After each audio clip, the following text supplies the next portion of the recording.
আমার আজকের রেসিপি এই ট্যাংরা সুন্দরীদের নিয়ে তোমাদের সাথে একটু মজা করলাম।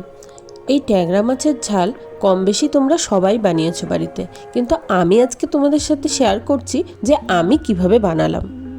আমি কেটে নেওয়া ট্যাংরা মাছগুলোকে ভালো মতো করে ধুয়ে লবণ, হলুদ আর কিছুটা তেল মাখিয়ে রেখে দিলাম। তেল মাখালে মাছগুলো ভাজার সময় আর ফাটবে না। এবার কড়াইয়ের গরম তেলের মধ্যে মাছগুলোকে ভেজে নিচ্ছি, আর এদিকে মাছ ভাজতে ভাজতে আমি একটা মশলার পেস্ট করে নিচ্ছি। নিয়ে নিচ্ছি এক টুকরো আদা, কয়েক কোয়া রসুন, কয়েকটা শুকনো লঙ্কা ও গোটা জিরে।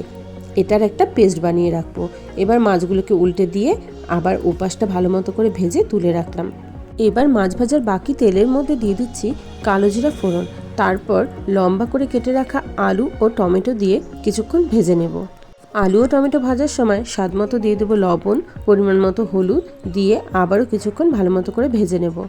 এবার পেঁয়াজ ও টমেটোর একটা পেস্ট করে রেখেছিলাম, সেই পেস্টটা এর মধ্যে দিয়ে দেব। দিয়ে আবারও ভালো করে নাড়াচাড়া করে বেশ কিছুক্ষণ সাঁতলে নেব। এবারে দিয়ে দিব যে আদা, রসুন, শুকনো লঙ্কা ও জিরার একটা পেস্ট করে রেখেছিলাম, সেই পেস্টটা দিয়ে আবারও ভালো মতো করে নাড়াচাড়া করতে লাগবে আর সাঁতলে নিতে লাগবে। এবার গুঁড়ো মশলার মধ্যে দিয়ে দেবো লাল লঙ্কার গুঁড়ো ও অল্প একটু ধনের গুঁড়ো। সবগুলো একসাথে খুব ভালো মতো করে কষিয়ে নেব। মশলা কষানো হয়ে গেলে আমি এখানে দিয়ে দিচ্ছি উষ্ণ গরম জল। এতে করে ঝোলটা খুব তাড়াতাড়ি ফুটে উঠবে। ঝোলটা ফুটে উঠলে মাছগুলো ছেড়ে দিব আর সবশেষে দিয়ে দেবো খানিকটা ধনেপাতা কুচি। ব্যাস, এবার একটু ঝোলটা টেনে আসলেই কিন্তু আমি নামিয়ে নিব। তাহলেই তৈরি হয়ে যাবে ট্যাংরা মাছের ঝাল। তোমরা কে কে এভাবে ট্যাংরা মাছ রান্না করো সেটা কিন্তু আমায় অবশ্যই কমেন্টে জানাবে।